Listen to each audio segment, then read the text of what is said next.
Imagine being given one wish, one request that would shape your entire destiny. Power, wealth, glory. But what if you asked for wisdom? This is the story of King Solomon, the man who chose wisdom above all else. And in return, he received more than he could ever imagine. Solomon, son of King David, had just ascended the throne of Israel. The weight of the crown was heavy upon his young shoulders.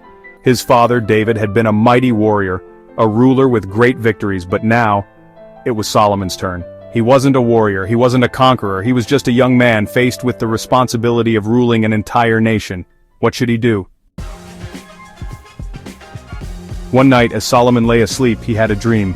But this was no ordinary dream. The heavens opened, and a radiant light filled his vision. A voice, majestic, powerful, and full of grace, spoke to him. Solomon, ask for whatever you wish, and I will give it to you. A choice stood before him. He could ask for riches beyond measure, power over his enemies, or a long life. But Solomon, with a heart that longed to serve his people justly, humbly replied, Solomon, Lord, grant me wisdom that I may rule your people with understanding.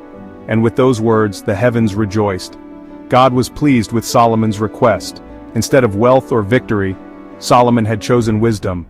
And because of this, God promised to give him not only the wisdom he sought but also riches, honor, and long life. Soon, Solomon's wisdom was put to the test. Two women arrived at the palace, weeping and crying for justice. Soon, Solomon's wisdom was put to the test. Two women arrived at the palace, weeping and crying for justice. This woman and I live in the same house. We both had babies, but in the night, her child died. She stole my baby and now claims it as her own. No, the living baby is mine. The dead child is hers. There was no evidence, no witnesses. How could Solomon decide? Calmly, he ordered, "Bring me a sword." The entire court gasped. "Since you both claim the baby as yours, we shall divide it in two. Each mother shall have half." Immediately the first woman cried out, "No! Give the baby to her! Just don't harm the child!" The second woman remained silent. Solomon smiled. "Do not harm the child. Give the baby to the first woman. She is the real mother." And so, Solomon's wisdom became legendary. With his newfound wisdom, Solomon led Israel into a golden age. He built the magnificent Temple of Jerusalem, a place where God's presence would dwell among his people. His wealth and influence stretched across nations, and kings and queens from distant lands came to witness his wisdom.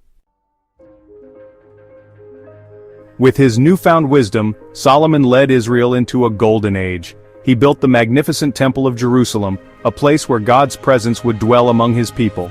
His wealth and influence stretched across nations, and kings and queens from distant lands came to witness his wisdom. Even the famous Queen of Sheba traveled across deserts to meet this remarkable king. She tested him with hard questions, and to her amazement he answered every single one. "Queen of Sheba, your wisdom, your wealth, your kingdom, everything exceeds what I was told. Truly God has blessed you." Solomon was honored, yet he knew true wisdom was not in riches but in the fear of the Lord. The lesson of Solomon's life is profound. Despite his wisdom and achievements, his story reminds us that true fulfillment comes from obedience to God. But even the wisest man can falter. As the years passed, Solomon's heart was swayed by foreign influences. He took many wives from other nations, and soon he began to worship their gods. The man who once built a temple for the Almighty now allowed idols into his kingdom. It was a tragic downfall. In his final days, Solomon reflected on his life. He had learned a great lesson. Wisdom is meaningless without obedience to God. His final words in Ecclesiastes echo through time. Solomon, fear God and keep his commandments, for this is the whole duty of man. His face carries deep regret as he gazes out at the city of Jerusalem. The weight of his choices is evident in his sorrowful expression.